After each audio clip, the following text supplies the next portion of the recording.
തൃശൂർ ജില്ലയുടെ വടക്കു പടിഞ്ഞാറേ അറ്റത്തുള്ള കുന്നംകുളത്ത് നിന്നും ഏകദേശം 6 കിലോമീറ്റർ ദൂരെ സ്ഥിതി ചെയ്യുന്ന ഒരു കൊച്ചു ഗ്രാമം. 1500 വർഷങ്ങൾക്ക് മുമ്പ് മഹാശിലായുഗത്തിൽ മനുഷ്യനിർമ്മിതിയുടെ അത്ഭുതമായ കുടക്കല്ലുകൾ അതിരുകാക്കുന്ന ഒരു നാട്, ചേരമങ്ങാട്ട്. പുതുതലമുറ അതിനെ ചെറമനങ്ങാട് എന്ന് വിളിച്ചു. ഞങ്ങളുടെ ഈ കഥ ചെറമനങ്ങാടിൻ്റെയാണോ എന്ന് ചോദിച്ചാൽ അതെ എന്ന് പറയും. അവിടെ സ്ഥിതി ചെയ്യുന്ന സെന്റ് ഗ്രിഗോറിയോസ് എന്ന പേരുള്ള ഒരു കൊച്ചു പള്ളിയുടേതാണോ? വീണ്ടും അതെ എന്നാണ് ഉത്തരം. ലളിതമായി പറയുകയാണെങ്കിൽ ഇത് CV പത്രോസിൻ്റെയും PO ശാന്തമണിയുടെയും, അല്ലെങ്കിൽ വേണ്ട, ഞങ്ങളുടെ സ്വന്തം ഉണ്ണിയേട്ടൻ്റെയും ശാന്ത ടീച്ചറുടെയും കഥയാണ്. ചെറമനങ്ങാട് എന്ന കൊച്ചു ഗ്രാമത്തിൽ അവർ കൊളുത്തിയ വിപ്ലവത്തിൻ്റെ ഒരു ജ്വലിക്കുന്ന ഏട്.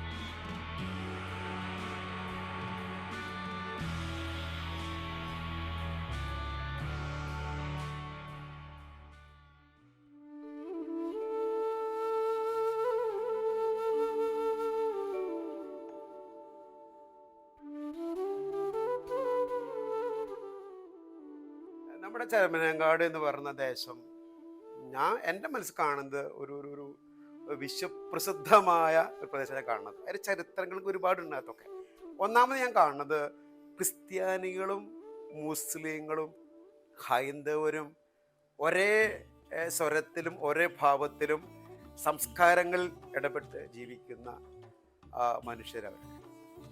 എൻ്റെ ചെറുപ്പകാലം മുതലേ ഇവിടെ കൃഷി കാര്യങ്ങളൊക്കെ ആയിട്ട് ഇങ്ങനെ ജീവിക്കണ ഇതായിരുന്നു.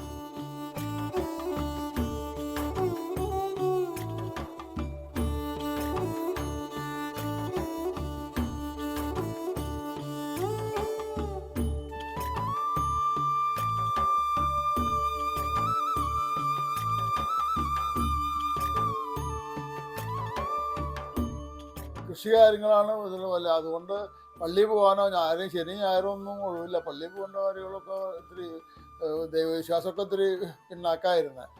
കൃത്യമായി പ്രാർത്ഥിക്കാൻ ഒരിടമില്ലാതിരിക്കുന്ന ഒരു കാലഘട്ടം, പ്രാർത്ഥിക്കേണ്ടതിൻ്റെ ആവശ്യകതയും വേദവചനങ്ങൾ പഠിക്കേണ്ടുന്നതിൻ്റെ ആവശ്യകതയും ഒക്കെയും കൃത്യമായി അറിയാത്ത ഒരു സാഹചര്യത്തിൽ പത്രോസേട്ടൻ ശാന്ത ടീച്ചറിനെ വിവാഹം ചെയ്തു വരുമ്പോൾ കാട്ടകമ്പാൽ ഇടവകയുടെ പ്രിയ സൺഡേ സ്കൂൾ അധ്യാപികയാണ് വിവാഹം ചെയ്ത് ചെറമനങ്ങാട്ടേക്ക് കൊണ്ടുവന്നത്.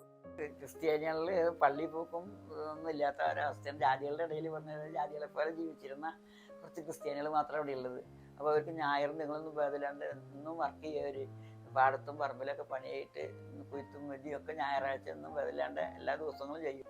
ഞായറാഴ്ച ഇപ്പോൾ തേക്കും തിരിയൊന്നും വേണ്ടാന്ന് ഞാൻ വന്നപ്പോൾ പറഞ്ഞപ്പോൾ അപ്പം പറഞ്ഞേ അത് അടയ്ക്കൊന്നും ഉണ്ടാവില്ല, തേക്കും തിരിയൊന്നും മാറ്റാനൊന്നും പറ്റില്ല.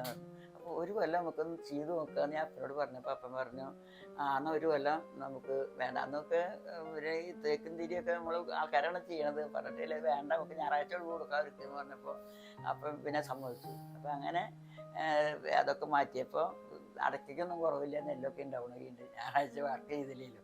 അപ്പോൾ പിന്നെ അപ്പൻ അതിന് സമ്മതിച്ചു. പിന്നെ ഞായറാഴ്ച വർക്കില്ലേണ്ടി.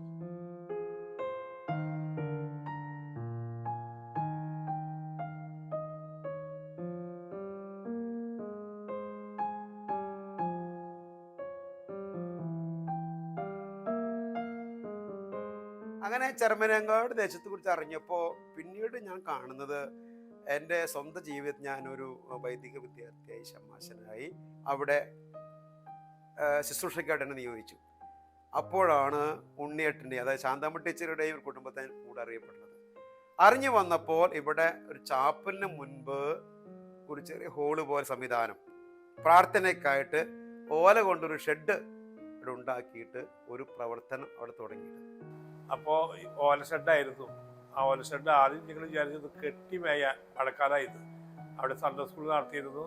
സൺഡേ സ്കൂള് ഉണ്ണിയുടെ വീട്ടിലായിരുന്നു, അത് അങ്ങോട്ട് മാറ്റി. പക്ഷേ അത് കെട്ടി മാറ്റിയില്ലെങ്കിൽ ചോർച്ച ഉണ്ടാവും. അത് വിചാരിച്ചിട്ടാണ് ആദ്യം ഞങ്ങൾ കണക്ഷൻ പോയി. അപ്പോൾ അവിടെയുള്ള ആളുകളെല്ലാവരും കൂടി പറഞ്ഞു അതൊരു ബലി അർപ്പിക്കുന്ന ഒരു ചാപ്പൽ അല്ലെങ്കിൽ ഒരു പള്ളിയാക്കി മാറ്റണമെന്ന് അവരുടെ ആഗ്രഹം ഓർപ്പിച്ചുകൊണ്ട് അതിനു വേണ്ടി ഞങ്ങൾ പരിശ്രമിച്ചു. അതിന് പരിശുദ്ധ ബാബാ തിരുമേനി വളരെയധികം പ്രോത്സാഹനം തന്നു. അവിടെയുള്ള ആളുകൾ മുഴുവൻ പണിയില്ലാത്ത ദിവസം വന്ന് അവരൊക്കെ പരിശ്രമിച്ചിരുന്നു. അവരുടെ സാന്നിധ്യം ഒരു നല്ലൊരു ശതമാനം ഞാനും അവിടെ ഉണ്ടാകും. എല്ലാ കാര്യങ്ങളിലും പൊതുവായിട്ട് കൂലിക്കാരല്ലാതെ അവിടെയുള്ള ആളുകൾ കല്ലും മണ്ണും ഒക്കെ എടുക്കാനായിട്ട് പരിശ്രമിച്ചിരുന്നു. അങ്ങനെയാണ് അതിൻ്റെ പണി ആരംഭിച്ചത്. എല്ലാ ആളുകൾക്കും വളരെയധികം ഒത്തൊരുമിച്ച് ആ പണിക്ക് വളരെയധികം താല്പര്യം അവരെ കാണിച്ചു.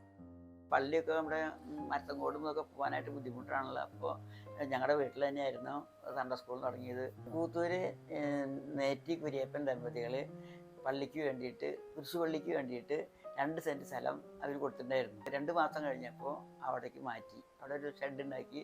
അവിടെ ചാണം തേച്ച് ചാക്ക് വിരിച്ചിട്ടാണ് ഇരുന്നിരുന്നത് അന്ന്. അവിടെ കുട്ടികൾ പഠിക്കാൻ തുടങ്ങി. അപ്പോൾ എല്ലാവരും ടീച്ചർമാരൊക്കെ ആയിട്ട് അങ്ങനെ അവിടെ സൺഡേ സ്കൂൾ പ്രവർത്തനം ആരംഭിച്ചു. തീർത്തും ആത്മീയമായ മണ്ഡലത്തിൽ ആ ദേശത്തെ കതിരെന്നവണ്ണം ഉയർന്ന് കതിരോള ശോഭിക്കുന്ന രീതിയിലേക്ക് പിന്നീട് ആ ഓല കൊണ്ടുള്ള ഹോള് ഭൗതികമായിട്ട് വളർന്നു. ഈ ദേവാലയത്തിന്റെ പുറകോട്ടുള്ള ചരിത്രം നോക്കുമ്പോൾ അത് ഈ പ്രിയപ്പെട്ട പത്രോസേട്ടന്റെയും ശാന്ത ടീച്ചറിന്റെയും ജീവിത ചരിത്രം തന്നെയാണ് എന്ന് നമുക്ക് ഒരർത്ഥത്തിൽ പറയാൻ സാധിക്കും. കുഞ്ഞുങ്ങളെ വിളിച്ച് അടുത്തിരുത്തി വേദവാക്യങ്ങൾ പഠിപ്പിച്ച് കഥകൾ പറഞ്ഞു കൊടുത്ത് അവരെ ദൈവഭയമുള്ളവരാക്കി വളർത്തുവാൻ ഈ പ്രിയ ദമ്പതികൾ എടുത്തിട്ടുള്ള പരിശ്രമം, അതിന് കൂട്ടുനിന്നിട്ടുള്ള മാതാപിതാക്കളും സഹോദരങ്ങളും ഇടവകയിലെ മറ്റു പ്രിയപ്പെട്ട ഓരോരുത്തരും എല്ലാവരും കൂടി ഒന്നു ചേർന്നപ്പോൾ അത് ദൈവാനുഗ്രഹത്തിന്റെയും ദൈവസമൃദ്ധിയുടെയും ഒരു കാലമായി എന്ന് തന്നെ നമുക്ക് പറയാൻ സാധിക്കും. പരിമല തിരുവേനിയുടെ നാമത്തിലാണ് അത് പണിയാൻ ഉദ്ദേശിക്കുന്നത് വന്നപ്പോൾ ആളുകൾ നല്ലപോലെ സഹകരിച്ചു. അധികം ഈ പ്രദേശത്തല്ല, പുറമേ നിന്ന് തെക്കും അടുക്കുള്ളതായ കച്ചവടക്കാരിൽ നിന്ന്, പഴഞ്ഞി, കുന്നംകുളം, അതുപോലെ മരത്തങ്കോട് തുടങ്ങിയുള്ള കച്ചവടക്കാരിൽ നിന്ന് 2 രൂപയും 10 രൂപയും 1000 രൂപയും 5000 രൂപ വരെയൊക്കെ ലഭിച്ച് ആ പൈസയാണ് ഇതിന് ഉപയോഗിച്ചത്. പിരിക്കാൻ പോണത് രാവിലെ പുലർച്ചെ പോകും. അന്ന് ലീവ് നോക്കിയിട്ടാണ് പോവുക. ഉണ്ടെങ്കിൽ ലീവ് നോക്കിയിട്ട് അത് അവിടെ ഡ്യൂട്ടി ഇല്ലാത്ത സമയത്ത് തിരിച്ചു വരുന്നത് 5:30, 10 മണി, 11 മണിക്ക് ആകും. എന്നിരുന്നാലും വളരെ ചെല്ലുന്ന സ്ഥലങ്ങളിൽ ആരും തരാതിരുന്നിട്ടില്ല. അല്ലെങ്കിൽ അത് അവർക്ക് പ്രയാസം ഉണ്ടാക്കാത്ത രീതിയിൽ അവർ വളരെയധികം ആൾക്കാർ സഹകരിച്ചു. പരിമല തിരുവേനിയുടെ നാമധേയത്തിലായതുകൊണ്ട് കച്ചവടക്കാരൊക്കെ നല്ലപോലെ സഹകരിച്ചുകൊണ്ടാണ് അപ്രകാരം നടക്കാനാണ് സാധിച്ചത്. അങ്ങനെ ചിറമനേങ്കാടിൻ്റെ ഒരു വെളിച്ചമായി ചിറമനേങ്കാട് സെൻറ്റ് ഗ്രിഗോറിയോസ് ഇടവക, ആദ്യം സൺഡേ സ്കൂൾ, ചാപ്പൽ, പിന്നെ ഇടവക ഒക്കെ ആയിട്ട് അത് വളരുവാൻ ഇടയായി. അവിടെയൊക്കെ പത്രോസ് ചേട്ടൻ്റെയും ശാന്ത ടീച്ചറുടെയും കുടുംബത്തിൻ്റെ ഒരു കയ്യൊപ്പ് എപ്പോഴും ഉണ്ടായിരുന്നു എന്ന് എനിക്ക് നേർ അറിവ് ഉള്ളതാണ്. പള്ളിയുടെ മുൻവശത്തുള്ള ഒരു കുടുംബം, കൂത്തൂര് കുടുംബം, പൈലപ്പൻ്റെ മകൻ കൊച്ചുണ്ണി, കൊച്ചുണ്ട മകൻ പ്രിൻസ്, പ്രിൻസിൻ്റെ മകൻ റിനു. അദ്ദേഹം അവിടെ ശുശ്രൂഷകനായിട്ട്, അല്ല ഷമ്മാശനായിട്ട്, അല്ല വൈദികനായി 3 പ്രോസസ്സിലൂടെ അദ്ദേഹം വൈദിക സ്ഥാനത്തേക്ക് ഉയർത്തപ്പെട്ടു എന്നുള്ളത് ഒട്ടും ചെറിയ കാര്യമല്ല. എൻ്റെ ജീവിതത്തെ സംബന്ധിച്ചിടത്തോളം കുഞ്ഞുനാളിൽ ഈ ദേവാലയത്തിൽ നിന്നാണ് മദ്ബയിൽ ശുശ്രൂഷയ്ക്ക് പ്രവേശിക്കുകയും പിന്നീട് ഈ പള്ളിയുടെ ഓരോ കാര്യങ്ങളിലും കൂടുതൽ ശ്രദ്ധ ചെലുത്തുവാൻ തക്കവണ്ണം ഒക്കെ ഇടയായത്. എൻ്റെ കുടുംബത്തിലെ വലിയപ്പയും അമ്മച്ചിയും പപ്പയും അമ്മയും എല്ലാം കാണിച്ചു തന്ന മാതൃകയെ പിൻപറ്റിക്കൊണ്ട് തന്നെ അവരാണ് എന്നെ ഈ ദേവാലയത്തിലേക്ക് നയിച്ചതും ഈ ദേവാലയത്തിൻ്റെ കാര്യങ്ങളെല്ലാം കാണിച്ചു തന്നതും. പള്ളിയിൽ പോകുക എന്ന് പറഞ്ഞു കഴിഞ്ഞാൽ അതൊരു സന്തോഷമായിരുന്നു. മറ്റെവിടെ പോകുന്നതിലും അപ്പുറമായി പള്ളിയിൽ പോകുക എന്ന് പറഞ്ഞു കഴിഞ്ഞാൽ വളരെ സന്തോഷം നിറഞ്ഞ അനുഭവമായിരുന്നു. ഈ ദേവാലയം മേൽക്കുമേൽ ഉയരങ്ങളിലേക്ക് ഇന്ന് വളർന്നുകൊണ്ടിരിക്കുകയാണ്. ഒരു കേവലം ഓലമേഞ്ഞ ഷെഡിൽ നിന്ന് ആരംഭിച്ച് ഇന്ന് ഈ കാണുന്ന രീതിയിൽ മനോഹരമായ ദേവാലയമാക്കുവാൻ തക്കവണ്ണം ഇടയായിട്ടുണ്ടെങ്കിൽ ഈ ഇടവകയിലെ എല്ലാ ജനങ്ങളും അതോടൊപ്പം തന്നെ നമ്മൾ ഇന്ന് മൺമറഞ്ഞു പോയവരെയും നമ്മളിലായിരിക്കുന്ന ഓരോരുത്തരെയും ഓർക്കാതിരിക്കുവാൻ വയ്യ. അതിലെടുത്തു പറയേണ്ട ഒരു 2 പേരാണ്, എൻ്റെ കുഞ്ഞുനാളിൽ മുതൽ കേൾക്കുന്ന 2 പേരാണ് പ്രിയപ്പെട്ട പത്രോസേട്ടൻ്റെയും അതോടൊപ്പം തന്നെ ഞങ്ങളെല്ലാം സൺഡേ സ്കൂളിലെ അധ്യാപകയായിരുന്ന ശാന്ത ടീച്ചറുടെ പേരും എടുത്ത് ഓർമ്മിപ്പിക്കേണ്ട ഒന്നാണ്. ഏതൊരു കാര്യത്തിനെ വിളിച്ചു കഴിഞ്ഞാലും അതിന് മറുത്തൊരു വാക്കില്ലാതെ നമുക്ക് ചെയ്യാം. ഇന്ന് ഈ കാണുന്ന ദേവാലയം ഇങ്ങനെ മനോഹരമാക്കുവാൻ തക്കവണ്ണം ഞാൻ പരിശ്രമിക്കുവാൻ വേണ്ടി ഇറങ്ങുമ്പോഴും ആദ്യം അനുവാദം ചോദിച്ചതൊക്കെ ഇവരുടെ അടുക്കെയാണ്. ഇവർ നൽകിയ ആ പിൻബലം കൊണ്ട് മാത്രമാണ് ഇന്ന് ഈ ദേവാലയം ഇങ്ങനെ ആക്കുവാൻ തക്കവണ്ണം സാധിച്ചത്. ഇപ്പോൾ 50-ാം വർഷം വിവാഹത്തിൽ പ്രവേശിക്കുന്ന ഈ കുടുംബത്തിലെ ഉണ്ണിയേട്ടൻ ആ പള്ളിയിൽ എപ്പോഴും ഉണ്ട്. അവിടെ അങ്ങനെ ഒരു മുണ്ട് ഷർട്ട് ചിലപ്പിടില്ല, എന്നാലും അത്ര കണ്ട് ഈ ദേവാലയത്തെ ഒരുപാട് സ്നേഹിച്ച് താലോലിച്ച് വളർത്തി വന്ന ആ പ്രിയപ്പെട്ട ആ പിതാവ് ഒരിക്കലും ആ ദേശത്തെ മറക്കാൻ പറ്റില്ല. പിന്നീട് ഞാൻ ആ പള്ളി അങ്ങനെ അവിടെ ഒരു പ്രവർത്തകനായി, അവിടുത്തെ പ്രസിഡൻ്റായി, പിന്നെ അവിടുത്തെ വികാരിയായി പോകുമ്പോഴൊക്കെ അവിടെ എല്ലാ കാര്യങ്ങളിലും പ്രഥമ സാരഥ്യമായി കാണുന്നത് ഉണ്ണിയേട്ടനെയാണ്. 30 കൊല്ലമായിട്ട് ഉണ്ണിയേട്ടനാണ് ആ പള്ളിയുടെ ട്രസ്റ്റി പദം അലങ്കരിക്കുന്നത്. അപ്പം ചുരുക്കത്തിലെ ആ പള്ളിയുടെ യഥാർത്ഥ ഡ്രൈവറായിട്ട്, കപ്പിത്താനായിട്ടാണ് ഉണ്ണിയേട്ടൻ ഞാൻ കാണുന്നത്. വേറെ വിഷയമുണ്ട്, സാമ്പത്തിക സ്രോതസ്സ ഏറ്റവും വലിയ വിഷയം. ഉണ്ണിയേട്ടനെ ഏൽപ്പിച്ചു കഴിഞ്ഞാൽ ഒന്നും നോക്കണ്ട, എന്തായാലും ഉണ്ണിയേട്ടൻ പറയും പള്ളിക്ക് കടാട്ടാ, ഈ കടമൊക്കെ വീട്ടുന്നത് ഉണ്ണിയേട്ടൻ തന്നെയാണ്. ഇതൊക്കെ പറയാണ്ടിരിക്കാൻ നിവൃത്തിയില്ല.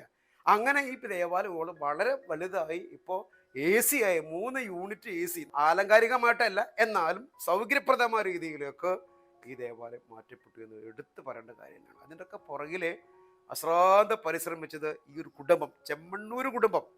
എനിക്ക് തോന്നുന്നു അദ്ദേഹം ജോലി KSRTCയിലെ ഒരു ഉദ്യോഗസ്ഥനായിരുന്ന, ഭാര്യ ശാന്തമ്മ ടീച്ചർ സ്കൂൾ ടീച്ചറായിരുന്ന, 2 പെൺകുട്ടികളുണ്ട്, നല്ല 2 മരുമക്കളുണ്ട്. ഇങ്ങനെയൊക്കെ കുടുംബത്തിനുണ്ടായി കൂടിയിട്ടും അവരൊക്കെ അവിടെ നിൽക്കും.